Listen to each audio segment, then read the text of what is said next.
Okay, so this is the lecture 3 in protein targeting. This is the usual disclaimer that it is meant only for the students of different branches of life sciences. I'm making the audience little wider this time, and it should not be used for any other purpose, copied or posted on any other site without my permission. And some of the pictures in the presentation have been taken from public domain websites or popular books to make the topic easy to understand to all of you. And credit for such pictures remain with the original publisher or the author. All right, so towards the end of my second lecture, I was telling you how these vesicles are formed. Basically, these vesicles are involved in transport of proteins between the organelles, organelle transportation. And we started learning about the biochemistry of their formation of late only. We have some insight into that. So for example, and at the core of this whole thing, please understand, is the dynamic nature of biological membrane, the fluid nature of biological membrane.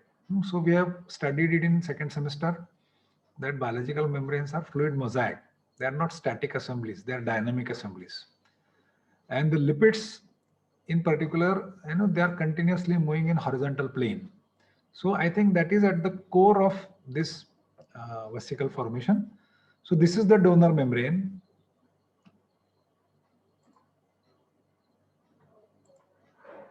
This is the donor membrane. Okay, and these vesicles, because of the fluidity of the membrane, about 75 nanometer diameter vesicles, they bud out from the donor membrane here. So this is the budding out of the donor. And the cargo here is the protein, the completely folded protein in the endoplasmic reticulum, if it is the endoplasmic reticulum membrane, right? And immediately as they bud out, they get covered by, so we have some insight now that there are coat proteins, and there are 4 different types of coat proteins. They are called as alpha, beta, gamma, and delta COPs. COPs stand for coat proteins. In addition to these coat proteins, a small GTP binding protein called ADP ribosylation factor, ARF, it is also required. So this is ARF, and this, the one in green, is coat protein. This is coat protein, and this is ARF, ADP ribosylation factor. Okay. And this is a GTP binding protein, right? When the vesicles meet the recipient membrane, where the membrane of the other organelle. For example, the one in yellow here, this is the recipient membrane. This is the donor membrane. And this is the recipient membrane, recipient organelle membrane. So for example, here we are talking about transportation between endoplasmic reticulum and Golgi. So donor is endoplasmic reticulum and recipient is Golgi. So these vesicles, they diffuse through the cytoplasm. This is cytoplasm here. They diffuse through the cytoplasm, and as soon as it meets the recipient membrane, this GTP of the ARF, it gets hydrolyzed. Now this GTP, see here GTP, it gets hydrolyzed to GDP. And as soon as it gets hydrolyzed to GDP, okay, the coat proteins are released. You see, those, the one in green, these coat proteins as well as the ARF, it all gets released. So what you have only the circular transport vesicle. Again, the membrane fluidity probably plays a role, and it can fuse with the recipient membrane, emptying its cargo, whatever cargo it was carrying, proteins, fully folded proteins, emptying its cargo into the recipient organelle. Fusion, it is supposed to be facilitated by a name-sensitive fusion factor. A factor was identified. It is called as NSF. So this NSF, it facilitates fusion. In addition to NSF, you require ATP, you require fatty acid coenzyme A, and several other factors for this particular fusion process. And it will fuse and it will empty its content into the recipient organelle. So that is how transportation of proteins between two organelles takes place. So we have some insight into the biochemistry of vesicle formation. So I discussed this rather hurriedly in the last lecture. I'm explaining it slowly in this particular lecture. All right. So now you know that you have basically two categories of proteins synthesized by one category synthesized by free ribosomes. And what is that category? This is the category. And there is a second category involving lysosomal proteins, secretory proteins, and plasma membrane proteins. They are synthesized by bound ribosomes. So we'll discuss both, taking one or two representative examples. So we'll start with this lysosomal protein now.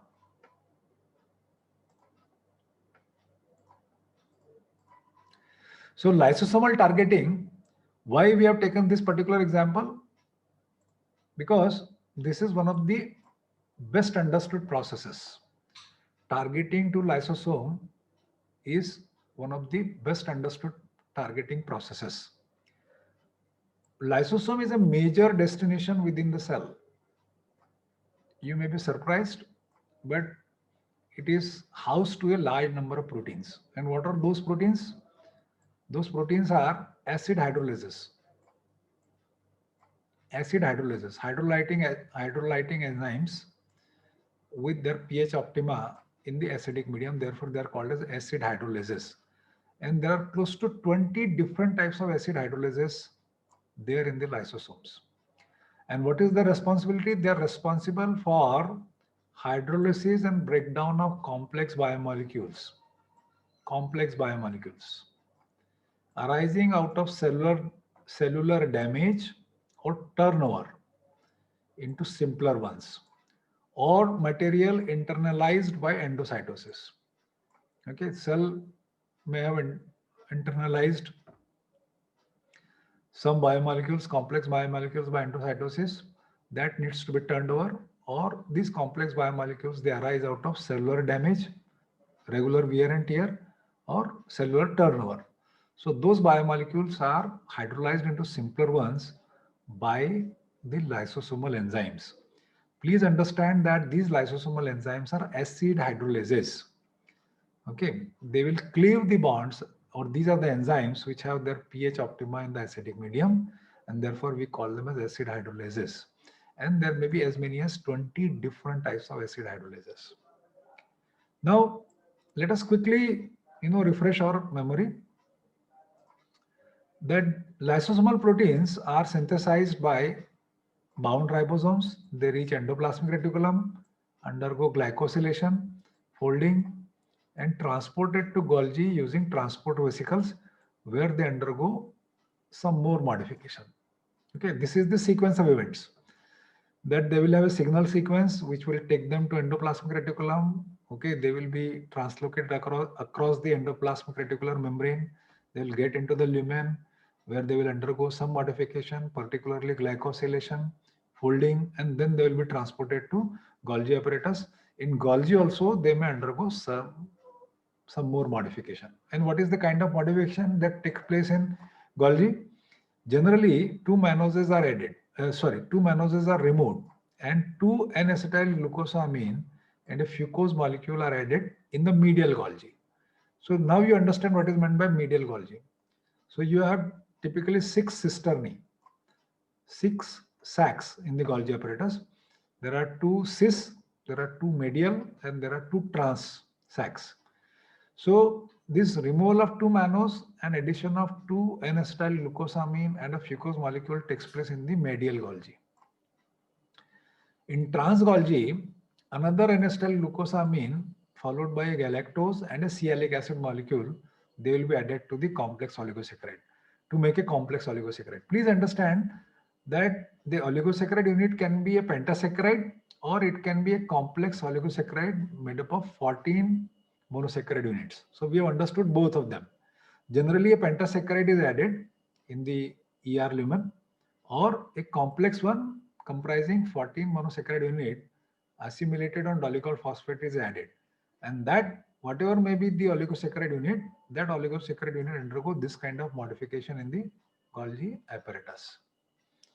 Now, the most important, the most critical role of Golgi and why it is called as the GPO, General Post Office, or the sorting center, is that it is the Golgi where sorting takes place, and the lysosomal proteins, they will acquire their specific label for transportation to lysosome in the Golgi apparatus.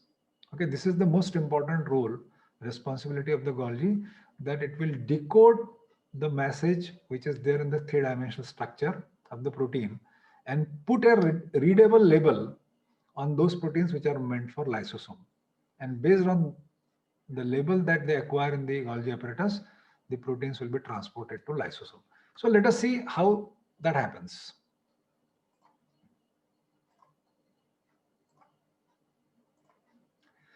Okay, so what is the label? The most important thing is that label for lysosomal protein is mannose 6-phosphate. Label for lysosomal protein is mannose 6-phosphate. Okay, this is the readable label. Already the information that these proteins are meant for lysosome is there in the three-dimensional motif. Okay, that is decoded there in the Golgi apparatus, and a readable label is added to those proteins in the Golgi apparatus. And what is that readable label? That readable label is mannose 6-phosphate. It is added in the cis Golgi by two-step enzyme catalyzed reaction.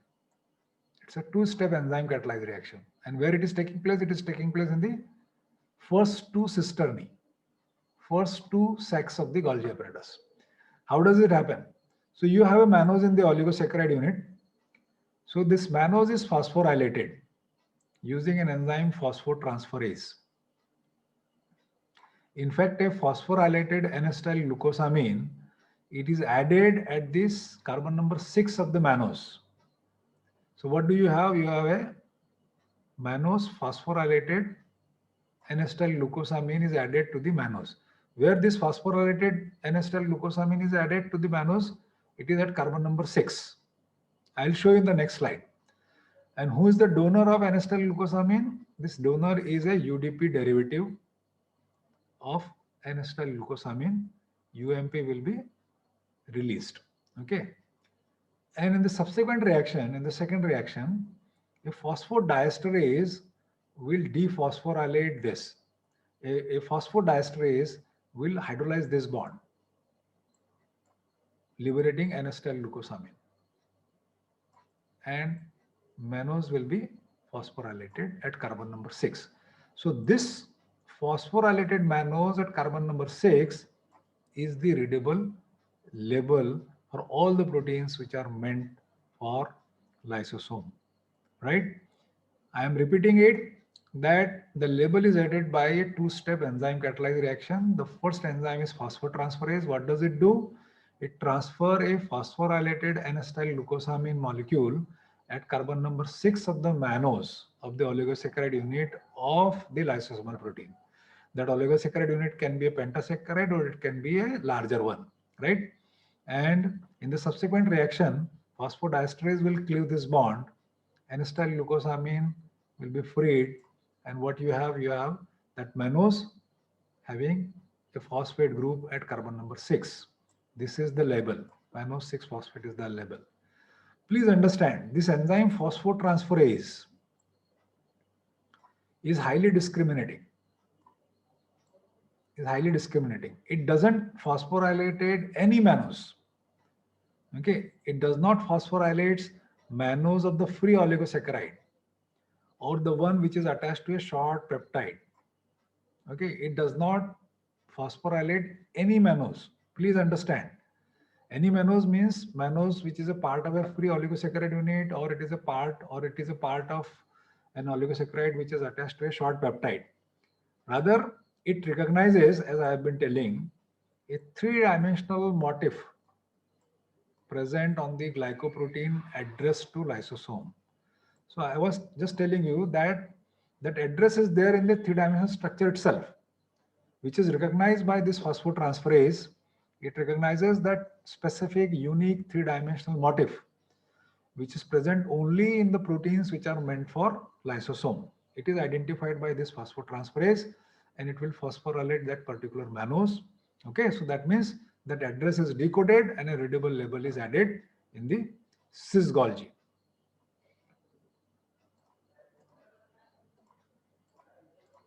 So let us understand. This is mannose. This is the structure of mannose. This is carbon number 6. Okay, so this phosphotransferase, the donor will be UDP N-acetyl glucosamine. It will add a phosphorylated N-acetyl glucosamine at carbon number 6. This is carbon number 6. So a phosphorylated N-acetyl glucosamine is added over here in the first step, and in the subsequent reaction, this phosphodiesterase will cleave this bond. This bond. So this bond will be cleaved, and this mannose will remain phosphorylated. So this is how a label is added. Okay, how was this identified? This was identified because of one pathological condition called eye cell disease, or it is also referred to as mucolipidosis 2. Mucolipidosis 2 in some books. Okay, so what happens in this disease? Patients suffering from this disease, they suffer from severe psychomotor retardation and skeletal deformities. Patients suffering from this particular disease, they show symptoms of psychomotor retardation and skeletal deformities because of what? Because of accumulation of large amounts of unhydrolyzed complex biomolecules, particularly glycosaminoglycans and glycolipids in the circulatory system. Okay, typically these complex biomolecules, they are hydrolyzed by lysosomes into simpler ones. But in this particular pathological condition, what do you see? You see these complex biomolecules coming into the circulatory system without undergoing any process in the lysosome. They remain undigested. Okay. So what was found out is, initially people thought that it may be due to mutation in those acid hydrolases, which are there in the lysosome. I'm repeating it. Initially, what people thought, and you also can think logically, that since these complex biomolecules, which are supposed to be hydrolyzed by those acid hydrolases, they are coming undigested, unhydrolyzed, it is an indication that those enzymes which are responsible for their hydrolysis, they may be malfunctioning, they may be mutant. Okay, but what was found out that these enzymes are all right. Those genes which code for these enzymes, they were not mutant. These enzymes were getting synthesized in normal quantities. Then what is going wrong? What was going wrong? People found out that it is the enzyme phosphotransferase we just discussed. It was found to be mutant in persons suffering from eye cell disease. This enzyme phosphotransferase was found to be mutant. Okay, so we have just learned that it is this enzyme which is responsible for identifying that three-dimensional motif from the proteins which are meant for lysosomes and for phosphorylating that mannose, right? So when this is mutant, that label, initially that address cannot be decoded, and second is that label cannot be added. So though the enzymes were synthesized in normal quantities, though the genes which code for those enzymes were normal, but all those enzymes, they were getting mistargeted. Instead of reaching the lysosome, because they did not acquire their label, they were getting transported to some other part of the cell. And as a result of that, those complex biomolecules which are supposed to be digested, which are supposed to be hydrolyzed, they remain unhydrolyzed, they remain undigested, and they appeared as it is into the circulatory system, resulting into this particular kind of pathological condition. We are referring to it as eye cell disease. So proteins, acid hydrolases meant for lysosomes do not get their mannose 6-phosphate label. And as a result of that, they get mistargeted. So now you can understand the importance of this particular label. A small mistake, Everything else is fine. Genes are okay. Enzymes are getting synthesized in proper quantity. But since they are not getting their label properly because of the mutation in a particular enzyme, all of them were getting mistargeted. They were going to some other compartment of the cell. And as a result of that, their job, their function, it remains unfulfilled. And large amount of those complex biomolecules, they appear into the circulatory system, resulting in a particular pathological condition. So it is something like that. You have, envelopes by post you get on your address. So if there is a address is wrong, okay, so you can understand that the sender has sent the envelope, okay, but it has not reached you because the address on the label, address on the envelope was wrong, right? So it is something like that, that label, those enzymes do not get that label, and as a result of that, they do not reach their proper destination. Okay, so what happens next? Now, in the trans Golgi, there are receptors. There are receptors for what? There are receptors for mannose 6-phosphate. In the trans Golgi, they acquire the label in the cis Golgi, but receptors are there in the trans. And proteins with this label, proteins which have acquired this label, they will bind to it. Okay, because they are specific for this mannose 6-phosphate. So they will bind to it. Then a vesicle containing bound protein with the receptors, it will bud off from the trans Golgi. So this is the trans Golgi. This is trans Golgi. So here there are receptors. So the proteins containing mannose 6-phosphate label will bind, and a vesicle containing bound protein will bud off. This is the transport vesicle which is bud off from the trans Golgi, and it will fuse with a pre-lysosomal vesicle in the cytoplasm. This is a pre-lysosomal vesicle already existing in the cytoplasm.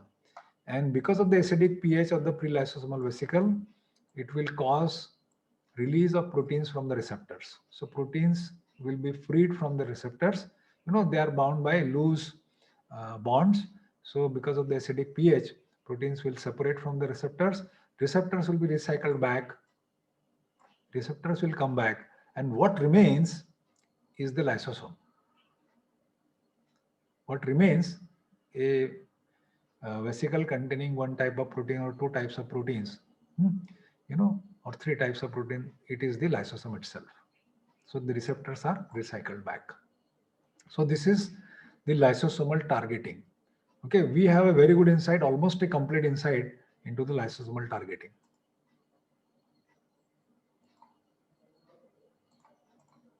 Okay, the next question that comes is, what about proteins which are part of the endoplasmic reticular lumen? So we have just understood that a lot of activities, biochemical activities, they go on in the endoplasmic reticulum.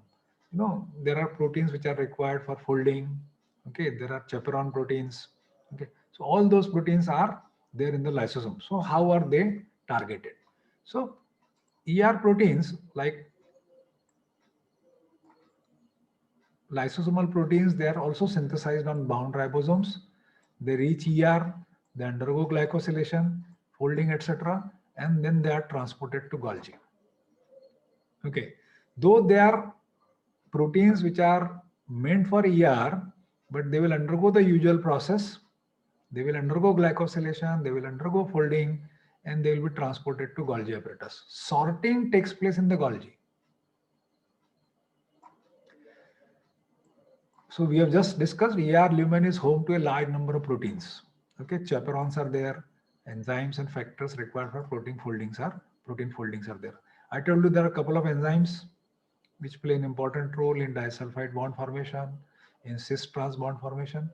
Along with that, other factors are also required for protein folding. So all of them are there in the ER lumen. So how are they retained? How do they come back? So logically speaking, there has to be a tag or a label either on the proteins which are meant for ER lumen or on the proteins which are not part of the ER lumen. Okay, so a tag can distinguish between proteins which are meant for ER lumen from those which are not part of the ER lumen. So a label should be there either on the proteins which are meant for ER lumen or proteins which are not part of ER lumen. So it can distinguish between the two. What was found out is that proteins which are part of ER lumen, means ER lumen resident proteins, they were found to have a C-terminus K-del sequence. There is a sequence at the C-terminus of all these proteins, and it is called as K-del sequence. K-del is, one letter amino acid. These are the one letter amino acid designations. And what is their expansion? K-del means a sequence of 4 amino acids: lysine, aspartic acid, glutamic acid, and leucine. So now you have all ER lumen proteins will have at their C-terminus this sequence comprising these 4 amino acids: lysine, aspartic acid, glutamic acid, and leucine. One letter symbol for them is K, D, E, L respectively, and therefore we call it as K-del sequence. Okay. So we just discussed that there has to be a tag which will distinguish the ER lumen protein from the rest. And that tag was found out to be, in ER lumen protein, there is a tag at C-terminus, a 4 amino acid sequence called K-del sequence.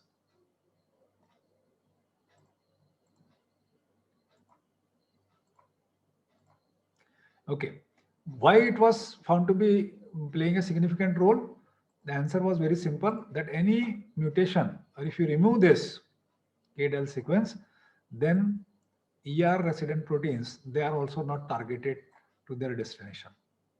Okay, they are there, they are synthesized properly, they have been folded properly. But if you have removed this K-del sequence, or there is a mutation in K-del sequence, or a substitution in K-del sequence, then these proteins will not be targeted. They will not be there in the ER lumen. They will be found somewhere else. So what is the sequence? Actually, this presence of K-del, it doesn't block the export of protein, ER proteins to Golgi. Okay. Proteins with K-del sequence will also be transported to Golgi in a very same way other proteins are transported, right? Rather, this K-del sequence, it serves as a retrieval tag. That means after reaching the Golgi apparatus, all those proteins containing K-del will be retrieved back and they will be transported back to the endoplasmic reticulum. Please understand, this tag serves as a retrieval tag. Means after reaching the Golgi, these proteins containing the tag, they will be sent back. They will be retrieved back and sent back to the endoplasmic reticulum. For example, like other proteins in the endoplasmic reticulum, they will be bundled off in this transport vesicle and they will reach the Golgi apparatus. It is the Golgi where sorting takes place. Okay. So all proteins which are meant for ER lumen, they have this K-del sequence. They already have this label. So they will be sent back to the endoplasmic reticulum. How does it happen? The Golgi has specific receptors for K-del. In the cis Golgi itself, you have specific receptors. Okay. So because of those specific receptors, the proteins having K-del sequence will bind to it. Okay. So this yellow is the protein and this is the receptor. White is the receptor and yellow is the protein meant for ER lumen. Okay. So it will go and bind to those receptors, specific receptors, incorporated in a vesicle, and it will be turned back to the ER. It will return back to the ER. So they will be recycled back to the ER. Receptors typically have very high affinity for K-del in the Golgi and low affinity in ER due to change in pH. pH of the Golgi apparatus, cis Golgi, is acidic. It's close to pH 5. So at this pH, they have high affinity for the protein, and as soon as they bud off, receptor protein complex bud off and fuses with the ER membrane, the ER pH is 7. It is close to neutral. So receptors will separate and receptors will be recycled back to the Golgi and protein will be there in the lumen of the ER.